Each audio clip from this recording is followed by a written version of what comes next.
Tonight is all about judging and protests. And if you don't know who I am, I know there's a few people from other districts. I am Chris Hulse. I am the program quality director for District 38 for this Toastmasters year. And Rhonda Young, our district director, spoke real briefly. And also here tonight is Ari Valero, and he is our district contest advisor. And he had actually done our first two sessions, which were on contest rules and contest procedures on the 12th and the 19th. And so he is here tonight helping me out if there are any questions that show up in chats or or even if there's something that may have slipped my mind. And I know Ari is an expert in everything with speech contests at this point. And so if you actually were not able to make it to our first two sessions, luckily enough, they were recorded as this one is being recorded, and they're available at our district YouTube channel. And there's really two ways to get there. You can either go through our district website, which is tmdistrict38.org, and there is a blurb a little bit down on the first page where it'll link you directly to where the videos reside. Or you can go right to YouTube and just search on District 38 Toastmasters, and those videos are there. Okay. So just to give a little bit of an introduction, some of these are some repeats from what Ari had in his slides, but I figured they were good to kind of give context, especially if you know, this is your first session, you're joining us. You know, why do we have contests here in Toastmasters? I know most people are here to get over their anxiety or get better at public speaking, but these contests, there are an important part of Toastmasters, and not only do they give an opportunity to, you know, get more of that much needed speaking experience. You know, if you've never been through a contest season, you really are going to see the best of the best, and hopefully that will want to cause you to elevate your own Toastmasters abilities. Okay, so what we discuss here tonight really is for the first four levels, and for most people that's it's really kind of what most people are aware of in terms of the contest starting at the club level and then going to area, division, and then district. And we are basically the things we're going to talk about too cover the different types of contest, and those are the most well-known being international, and also humorous, table topics, tall tales, and evaluation. And I'm not going to really talk about the different types. What I mean is that the things I talk about pretty much cover all five types. There's one point where I'll describe how evaluation is a little bit different, but other than that, everything we talk about are going to cover all these different levels and all these different types. So before we go any further, I did want to bring something to your attention. And those of you that may have judged a Toastmasters contest, hopefully recognize what this is. And this is the Judges Code of Ethics. And this Code of Ethics is pretty important because it's not only on the judge's eligibility form that you sign and turn in when you are a judge, it's also on the back of the guide and the ballot that you fill out as a judge. So that's how important these things are. I'm not going to read all the way through them, but I just want to call out that basically what Toastmasters wants to make sure that you're upholding is objectivity, that you're avoiding any bias that, you know, has to do with where the contestant is residing in their club, the area, the division, the district. Also, their, well, I actually thought that said religious affiliation, and I noticed it said region. I was like, that's odd that it's in that sentence, but also having to do with region. But that is also part of the next part. You know, you really shouldn't hold against any contestant, their age, their sex, their race, creed, national origin, none of that stuff. Um, it might sound obvious, but again, it's one of those things that just want to hold you to a higher standard. Also, as a judge, you don't have to worry about timing the speech. There's already somebody taking care of that for you, and so actually don't time the speech because you're not supposed to consider that when you're judging the speech. You also are going to support what happens during these speech contests. So you're not going to go around and badmouth what happened, and you're going to be privy to some inside information. It is not a good idea to take that information and then go and tell other Toastmasters in your club. Especially if you maybe weren't satisfied with what happened. This is all supposed to be confidential as a judge. Also, you are not supposed to be a member of the same club for any contestant that you're judging. And really what that feeds into is that there should be no conflict of interest. Okay. So you know what? It jumped a lot forward there. Sorry about that. I was like, what happened? Okay. So different types of judges. I just wanted to make clear again for those that maybe weren't familiar, there are 3 different types of judges that we use in our contest. There's the chief judge, and then there's call it the regular judge, and there's a tie-breaking judge. And what are the differences between them? Well, the chief judge is basically helping run the contest. They're responsible for making sure it runs smoothly and fairly. But they don't judge in the contest. They're overseeing basically the functionaries that are helping make this contest run smoothly and fairly. So because of that, they don't have to be anonymous. So what are the things they're responsible for? They help recruit judges. They conduct the briefings. They actually collect the timesheet and the ballots. They handle protests. They oversee the ballot counting. And then ultimately, they provide the list of the winners.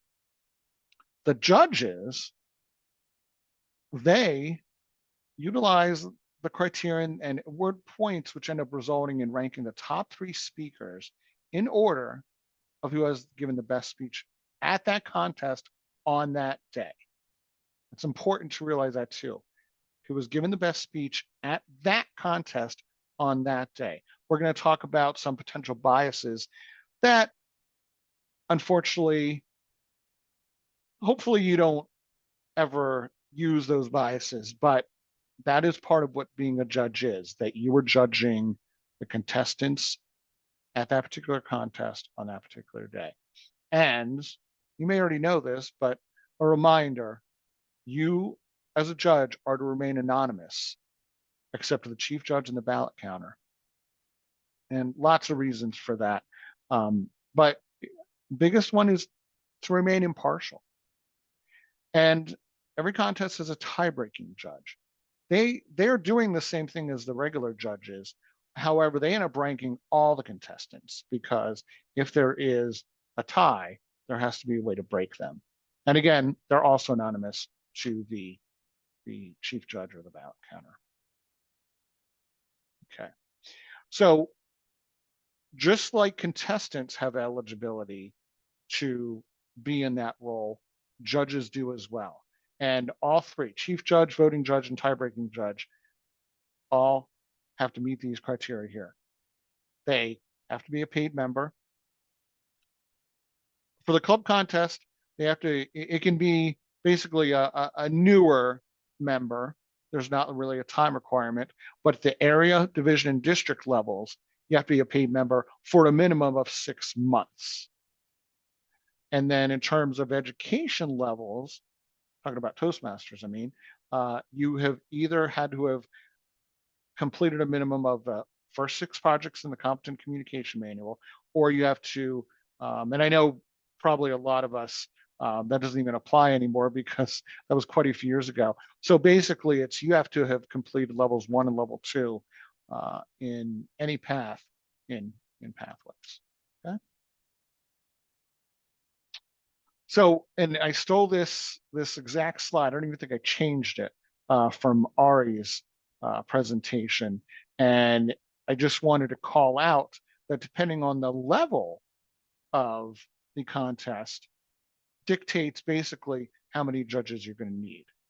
So as we have on here, basically and this actually goes beyond judges. This actually has all the judges and officials. So at the club level, you have to have a chair, chief judge, at least 5 voting judges, and a tie-breaking judge.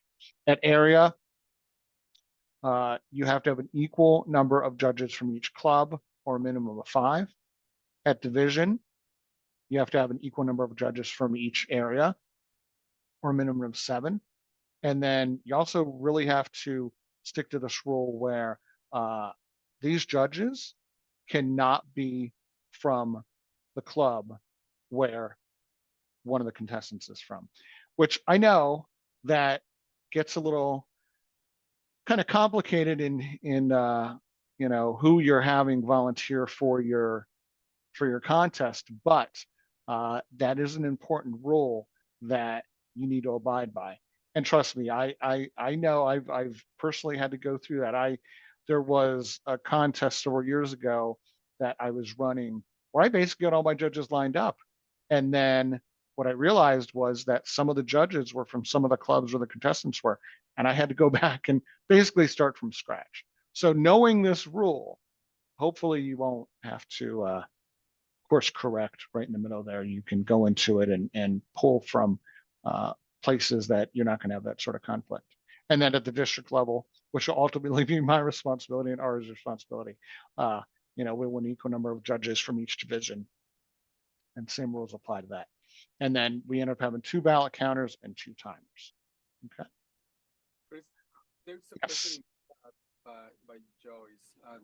She's asking if the new contestants from new clubs just confirming that they don't have that requirement of having to complete level 2.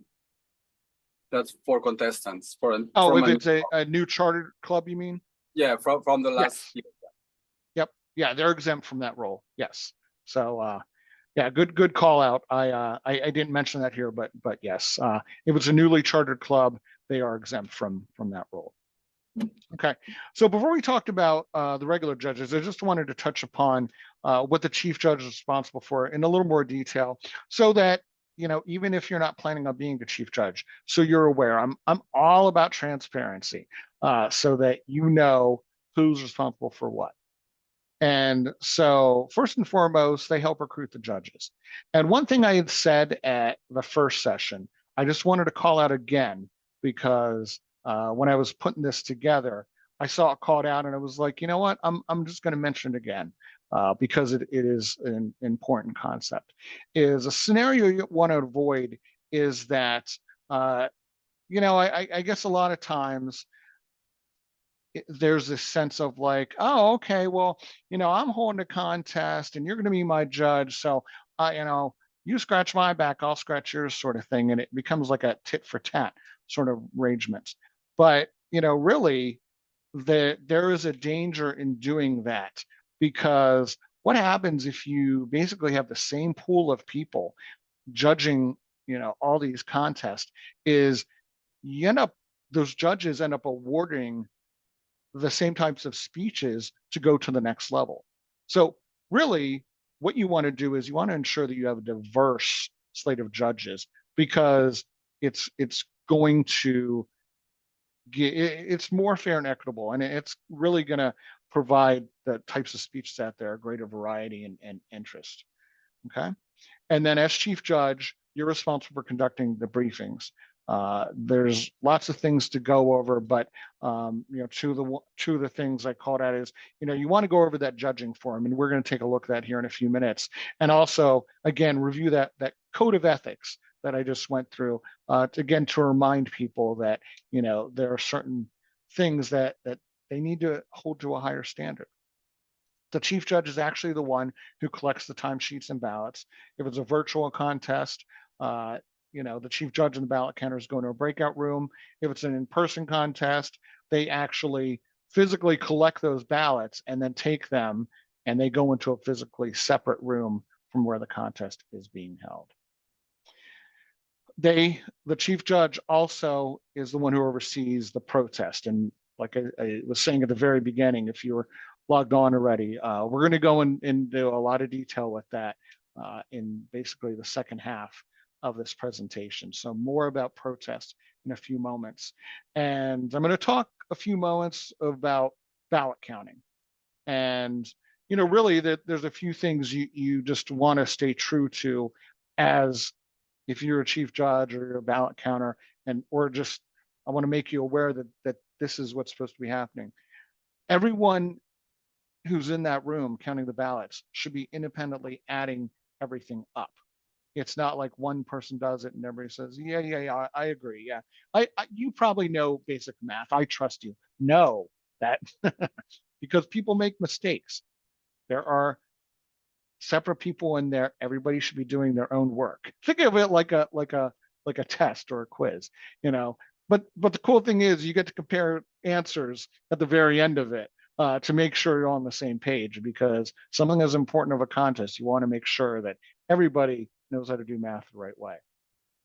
Like I have there, if somebody has different totals, everyone should go back and look at their numbers. And then ultimately, the chief judge is the one that provides the list of winners. Now, if you're the chief judge and the contest chair is announcing it, pay attention to what is being announced. Because if something's wrong, if maybe you handed the paper and you wrote them in the wrong order, or maybe the person saying it announced out of order, that has to be called out immediately. Because once the contest is closed, no changes can be made. Basically, whatever's announced is then the reality of the situation. So don't feel like, oh, I did my work, I handed my winners to the person announcing it, I'm done. No, pay attention, because again, we all can make mistakes. Okay. So I put a slide together just to again make people aware that again, that something I'm going to call out right here. If you're not paying attention, there is potential to make a mistake. So, you know, those of you who are ballot counters and chief judges, you just want to make sure that you're doing stuff the right way. So basically, in an in-person contest, the judges are going to tear off the bottom of that sheet, their ballots. Now, with virtual contests, it's done a little bit differently, but I know a lot of even virtual contests, the judges will still have either a fillable PDF, or they'll print out the PDF and they'll actually be making notes on the piece of paper, in front of them as they're watching things happen. So for this example, I basically did 3 ballots and a tie-breaking ballot. And what I wanted to call out here is the fact that it's a point system. So in this example, so if you look at the ballots on the left side of the screen here, John Smith is first place. He's first place, but because of that, he gets 3 points for every of these 3 ballots for every time that he got first place. And if you look at the counters tally sheet, which I have on the right side, you see these 3 judges. And again, there's usually more than 3 judges. I just wanted to keep it simple for this example.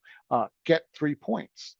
And so then whoever's in second place gets 2 points. Who's ever in third place gets 1 point. And so, and you see on the tally sheet here, that's basically how I notated everything. And so if you realize what the total is there, so John Smith got 9 points, Bradley Cooper got 5 points, and Martha Jones got 4 points. So that would mean that if this was the totality of things here, John Smith would get first place, Bradley Cooper would get second place, and Martha Jones would get third place. Now, if it so happened that, say, Bradley Cooper and Martha Jones, or really any of them, got the same number of points, then that's when you would go to your tie-breaking ballots. But basically, it's and when it's virtual, a lot of this can be done electronically with Google Forms and Excel sheets and things like that. But no matter what, the concept is exactly the same. You're basically being awarded points based on where the judges end up ranking you. And as a judge, you are deciding first place, second place, third place. The tie breaking judge, however, has to rank everybody because depending on where the tie may be, you know, your rank where you end up placing everybody is important to breaking that tie. Okay. So again, I don't want to spend a lot of time on this, but I just wanted to make everybody aware of, what happens in that room, that be that breakout room or that physically away room when the ballots are being counted. Okay. So now I want to spend a little bit of time talking about what makes an effective judge. And Hey, I know, oh, go ahead, Ari. yeah, there's a question by Kelly. So she's Okay. asking the tie-breaking judge's ballot is collected at the same time as the other Yes. judges. Yes. Yep. It is. Yep. Okay. So I know judges is one judging is one of those things that it's subjective, and it's hard to train someone how to be a judge. But some of the things I have in the next few slides is really, especially if you are either someone who wants to be a judge or you want to really provide people with the information in order to being comfortable being a judge. This is what it's all about. I just want to introduce some concepts, some theories, and some of the ways that Toastmasters really kind of frames things up so that overall the judges can do the best job that they can do in the contest that they are judging. And judges really, I mean, number one, you have an obligation really to four different parties here: the contestants, to Toastmasters International as a whole, because it all starts in the clubs. And then anyone that was paying attention to District 38, Jocelyn Tyson started in a club doing a speech, and she took that all the way to the world stage. And so, Toastmasters International has a vested interest in, making sure that we are judging properly and in the best of our abilities. Also, the audience, you really want to make sure the audience believes in this whole process, and then also to yourself as a judge. Okay. Also realize that there's a difference between judging and evaluating. I would imagine most of us are pretty well versed in evaluating. Maybe you're a newer Toastmaster, maybe you're still getting the hang of it, but there is a difference. So a judge selects the speaker who's given the best speech that day, but you are not, as a judge, you're not evaluating. Why? What do I mean by that? Well, evaluators, they're really more assessing a whole speech, kind of measuring the presentation, against his or her purpose. And then the big difference here is an evaluator, most times, is advising the speaker how they can improve. Usually tell them what they did good on, and then what they should do next time to make it better. Also, when you evaluate somebody, you basically who you're getting evaluated by. A judge, you're confidential, and you are not to explain your decision to contestants. And that works both ways. Contestants shouldn't be chasing judges out to the parking lot and being like, "Hey, why did I get second place? You got to tell me why." And some may think, "Oh, that sounds ridiculous." No, that has happened. I've heard of that happening, and that is why judges are supposed to remain confidential. You don't want that confrontation in the parking lot. Nor, as a judge, should you feel the need to go up and tell somebody, "Well, the reason why I ranked you third was that." No, mm-mm, no, because by doing that, you're really not doing your job properly. Okay, and just remember that good judges are these five things. They're accurate. You're doing the best you can, but really pay attention to what you're doing, full attention, not judging a contest and watching your neighbor's kids or cooking dinner or whatever. Now, if you're judging a contest, judge the contest. Also, we talked about during the code of ethics, be fair. Be fair. In your mind, everyone should be on the same scale. It's, and we'll talk about biases here in a second, but you shouldn't be thinking of things like, oh, you know what? Oh, I know this contestant from last year and I don't think they got a fair shake. I'm gonna give them an advantage. No. That's why I said earlier, it's you're judging that contest that day and that time. It should have nothing to do with how they did last year, or the fact that, say, if you're like have any like bias, like you're friends with them or whatever, you actually shouldn't even be judging that contest because that's going to take away from the ability to be fair.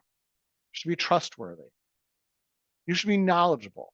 That's the other thing too is, and that's part of the reason why we're doing this training is, you know, no one should ever be thrown into a judge position, especially, and I know sometimes people think, oh, well, this person over here, they finished their level two and they've been a member for 6 months. Well, I'll just make them a judge. Are they going to be a very good judge? You got to take that into consideration. And also, are they good listeners? I mean, hopefully, as Toastmasters, we're good listeners, but for this sort of thing, you got to be really on your A game. Okay.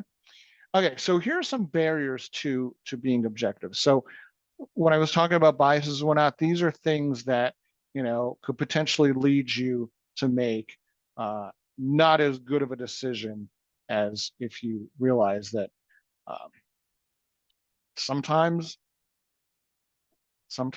these, like it says, these are barriers to you being objective. The speaker position. Now that's by random. It really, no one has control over who speaks first and who speaks last. So now, I know memory being what it is, you might have a tendency to remember the last speech more than you remember the first speech. But you really have to kind of compensate for that by paying close attention to every single contestant. It I've seen where it seems like sometimes people are at a disadvantage going first, but really, in all fairness, that shouldn't have anything to do with it. What I was saying a few moments ago about, oh, they didn't get a fair shake last time, champion for the underdog. No. Again, this is no time to be playing favoritism. Just because you feel like somebody get a fair shake, that doesn't mean that you should score them higher because of something they did last year. This is about this speech, this contest. Or maybe you just think that this particular person in the speech contest is the greatest thing since sliced bread, the halo effect. Oh, I love every time they get up and speak in their club. I don't know them, but like I've just heard great things about them. Doesn't matter. You know what? If they get up and they start having an off day and didn't deliver that speech very well, you shouldn't give them extra points just because you think, well, I feel bad for them. No. And then the reverse can be true too.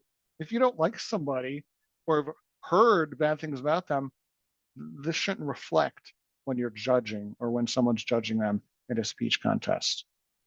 Not at all. Second time around.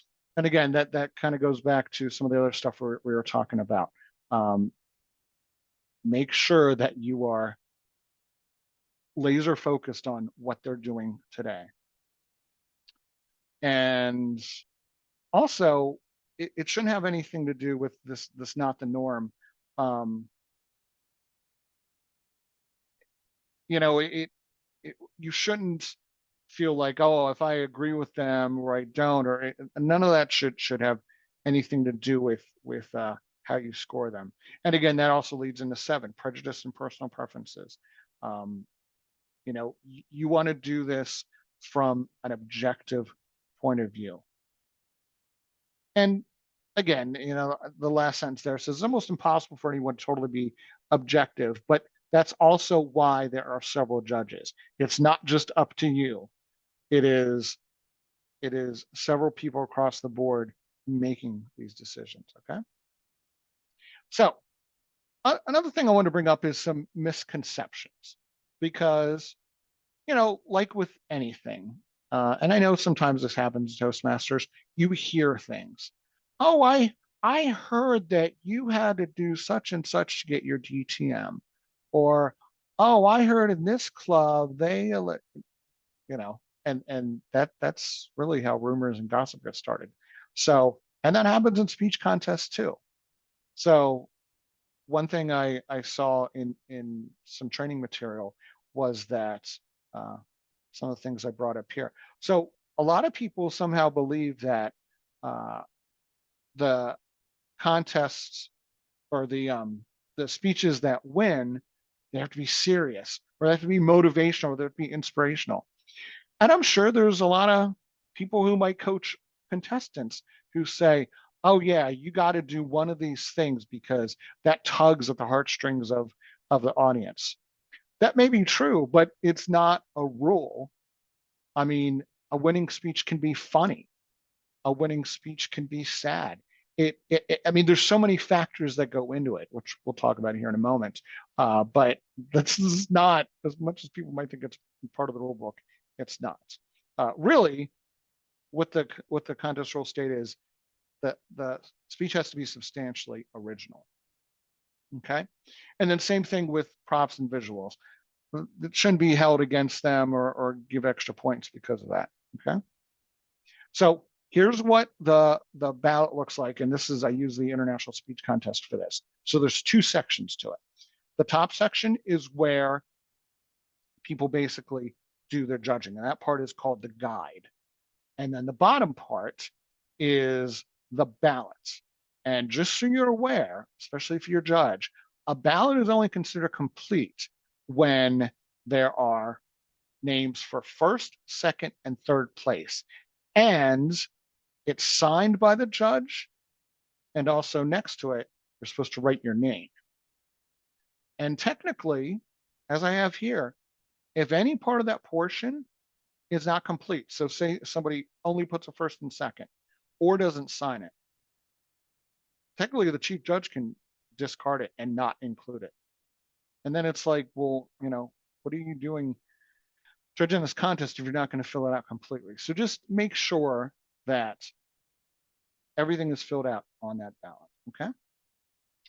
Now, one thing I wanted to call out too is that talking about misconceptions, people sometimes think that there is one absolute way that they have to use that guide. And actually, it's not. Because here's the thing, you are the judge. Now, just to flip back to that page a second, it gives you suggested point values and it kind of tells you, where you should land considering what's happening and whether it's content delivery, language. But as I have described on this slide, there are different ways of doing that. You can use point values. You can, the example gives here, you can assign all the points for one section all at once. And what I mean by that is this. So under content, it's broken up by speech development, effectiveness, speech value. I've actually done it different ways. I've done it where I've given points per each section. And then sometimes I'll decide, okay, you know what? For content, that was worth let's just make this up, a 48, or under delivery, a 29 or something like that. There are different ways to do it. Again, this is a guide, but really the guide is to help you get to decide how to deem somebody first, second, and third place. So there's different ways to do it. Also, I think it talks about in number 4 about a system of pluses or minuses, depending upon things that, they heard the speaker say that they liked or didn't like. And then it gives a suggestion about, you may want to write their name in a certain way and then fold that over so you're not looking at it as you're doing a different speech. Again, not to confuse people. I know a lot of people do stick by the giving the numbers out, but I thought it was interesting how this really called out that there are different ways to do it, and as long as you are sticking to the theme of being fair and equitable across the board and not giving any bias to one person who doesn't deserve it, or would not be fair, um, there are different ways to get to that same place. Okay, so as you saw on that guide, there are 3 different categories. And this is where I'm going to call it evaluation, because evaluation is a little different. So the 3 judging categories for international table topics, humorous, and tall tales are content, delivery, and language. And depending on the type of contest, there's different percentages as to, and it calls it out on the back, I'll talk about that in a second, as to how much each seems to be worth. Content's around 50%, and then delivery and language are a little less. But I have listed here, I'm not going to read through everything, basically what is under each type of category in terms of content, delivery, and language. And you can see that here. And for those who've judged before, have probably noticed on the back of the guide and ballots, it really goes through some pretty lengthy, I think, explanations of what each of these things mean. I kind of summarize them here, and again, you'll have this presentation to go back to. And then for an evaluation contest, their categories are completely different because evaluation contest is different. The categories for evaluation are analytical quality, recommendations, technique, and summation. Okay. So that is basically everything I wanted to bring up in terms of judging, and in order to prepare people to be the best judge they can be. And like I said at the beginning, I also wanted to leave a good amount of time talking about protest, because it's just one of those things I feel that you need to be prepared for. Yes, pray that they don't happen, but you know how Murphy's Law is. Sometimes that, things happen that you might not be prepared for, but as long as you're educated towards it, you'll be good to go. So going into that, I wanted to give some context in case you weren't aware. So 25% or less of the speech can be devoted to quoting, paraphrasing, or referencing another person's context. Meaning that, for example, if you're going to talk about a song, you can definitely talk about that song during the speech, but that cannot be the brunt of what that speech is. It's got to be less than 25%. And if you're going to quote, paraphrase, or reference something, you got to cite it. And I'll talk about that. I know that can get a little fuzzy there too, but at the very end of this presentation, I have actually something I took from a frequently asked question, which we'll talk about. Contestants are also not supposed to reference another contestant or a speech referenced by another contestant during this contest they're competing in. And then also, and we'll talk a little bit about this in a few moments, all contestants and the functionaries will be advised of the speaking area before the contest begins. Okay? So, protest. Very important things to know about the protest. Only a contestant or a voting judge can lodge a protest. You remember the audience and you think something went sideways? If you're not one of those 2 things, you cannot lodge protest. A protest can be filed with the chief judge or the contest chair. Chief judge has to receive all protests prior to the announcement of the winners. So if you as a judge have a beef about something that happened, once those winners are announced, too late. Sorry. And protests can only be based on 3 things. Eligibility. Good Lord, I can't say that word. Originality or reference to another contestant's speech. And I put this footnote here, that is why it is an important thing to do as a contest chair. to ensure that all contestants are eligible to compete. Especially, and I know Ari uh, referred to this in one of the earlier sessions, right around that time when we pay our renewals, basically you got to pay by the end of March. We're still in the middle of contest season. So that is like super, super important to do it then. I know for myself, I believe when I was a division director, I think for whatever reason, my division contest was on April 2nd.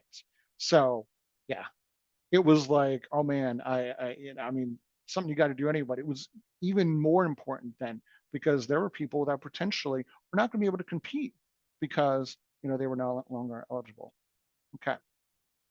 So what I'm going to take you through is basically step by step of what should happen when a protest basically comes up. Okay. So, like I said, there's two types of protest where people who can bring it up: voting judge or contestant. So this is going to basically be the procedure for the voting judge does it. And then after this, we'll talk about contestant. It's basically the same, but it's like I said, it spells it out here in a lot of different steps. Okay. So the judge who's protesting, if they are protesting, they should write protest on the ballots. And then the judge who is protesting should be discussing with basically, and the other thing you're going to notice is these steps are basically for a virtual contest or online. So and being that especially in our district, our area and division contests are going to be virtual. Um, you know, these are the steps that should be followed.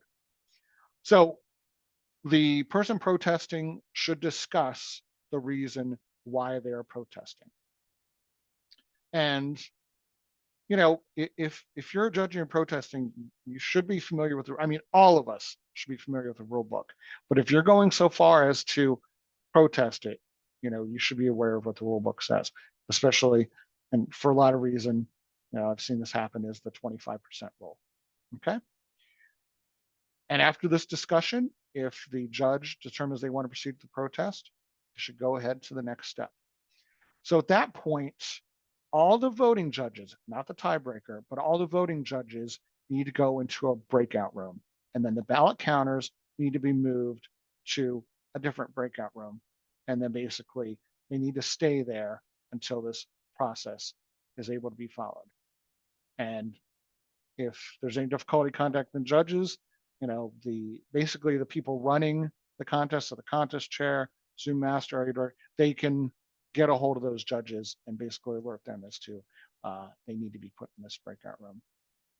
And at that point, the chief judge, because again, the chief judge is in charge of these protests, they're going to read from the rule book, basically referencing why the protest is being called upon. And so I have them here, not going to read through them, and again, you'll have this presentation to refer to, but also you should be familiar with the rule book as well. Okay. And then the judges in the breakout room will discuss the protest. The chief judge is to not give their opinion. And then also, it shouldn't matter whether the contestant is in first place or not even, that should have no bearing on it at all. Okay. So then the judges will vote as to whether the protest will stand or not. If it does, then at that point, the contestant needs to be brought into the briefing room. Okay. And if they don't, basically, we'll jump forward a few steps here in a moment.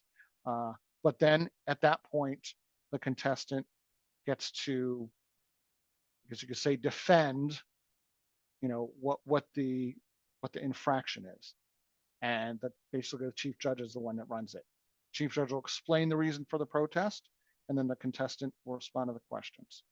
Chief judge also, just don't make sure this doesn't turn into a circus. Okay. Then after that, the contestant leaves the room, and then the judges will decide whether or not that contestant is then disqualified, and it's by majority. And then after that, the judges sorry, it sounded like someone's here at the office.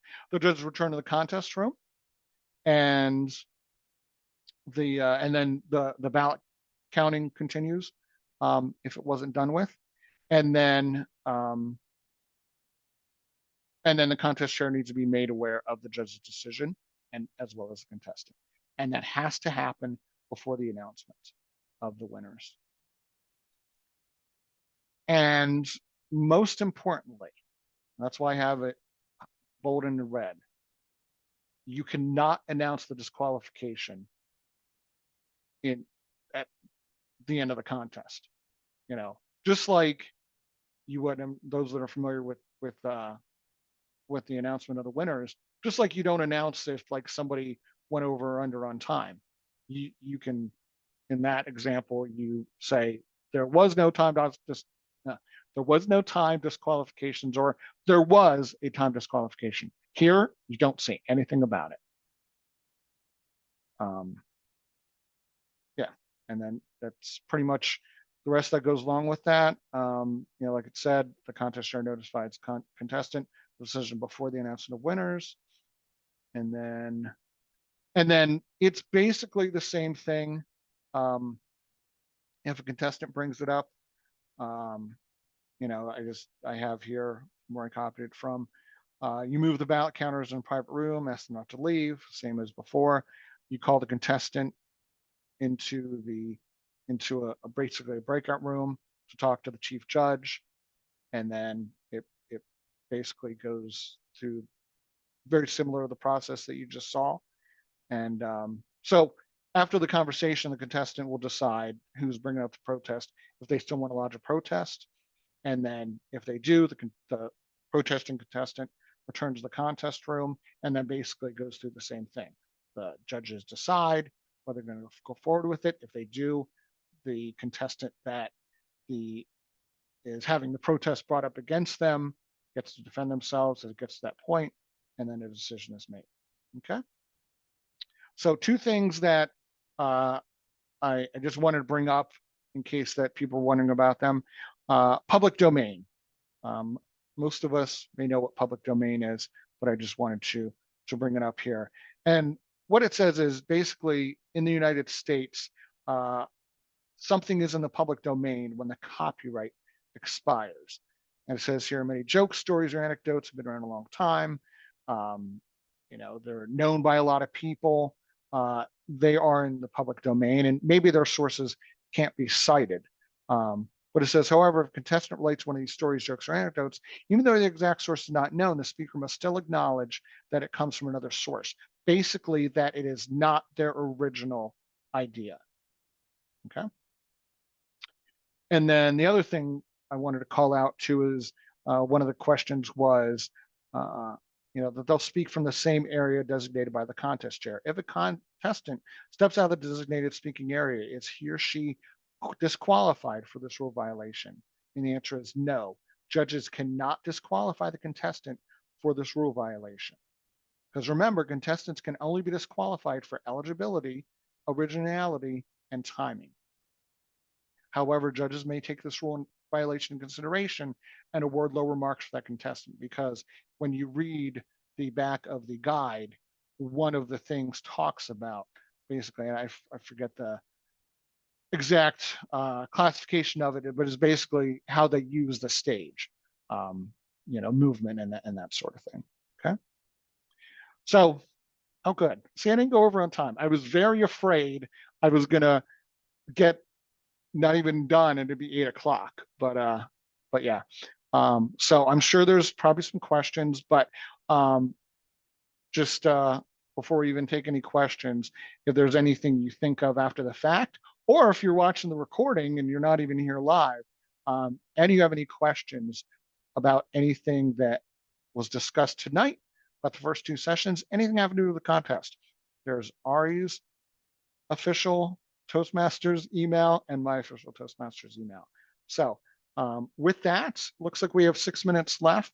And I will stay longer, if there are people who have questions that go beyond 8 o'clock, but I do want to be respectful of everybody's time. So with that, are there any questions? I'm actually going to stop sharing. from anything that was brought up or discussed. Chris, there's one question in the chat Sure. from Kelly. Do you collect the tie-breaking judge's ballot at the same time as the other judges? Yes, we do. Yep. Yeah, and I mean, and it's done that way just so, like, first of all, that we have it, but then also it keeps the confidentiality of the tie-breaking judge, so that, like, we don't have to go back and be like, oh, we have a tie. Oh, we have to go back and find that tie-breaking judge. Just get them all at the same time. And if you pay attention, and again, they're supposed to remain anonymous, but basically, if you're a ballot counter, the way you collect the ballots is you'll see the judges, basically kind of hold their ballot up. Um, but that's if you're a ballot counter, that's how you do collect them. Okay. And Chris, if I can, I think it's important to note that that tie-breaking judge's ballot is only consulted when the occasion arises that it's needed. Exactly. So that it should not be open or disclosed so as not to influence anyone in the process, to maintain fidelity and integrity of that process. Mm-hmm. Exactly. Yep. Yeah, and to build upon that, I'm sure that you guys probably understood that as I was going through all of this, is especially when it comes to judging and the protest, you want to be confidential. A lot of this stuff just has the potential for, if the information gets out, for people to feel bad, for people to, it's just, we want these contests to remain a thing of, I can't think of the word I want. There are these important things that really hold a lot of trust, because there's different things going on. There's different people's opinions and judgments and whatnot. But if we're all doing it correctly, in essence, by the group, we are deciding who is the best, who has had that best speech at that contest. But the details of it, that just is not to be discussed.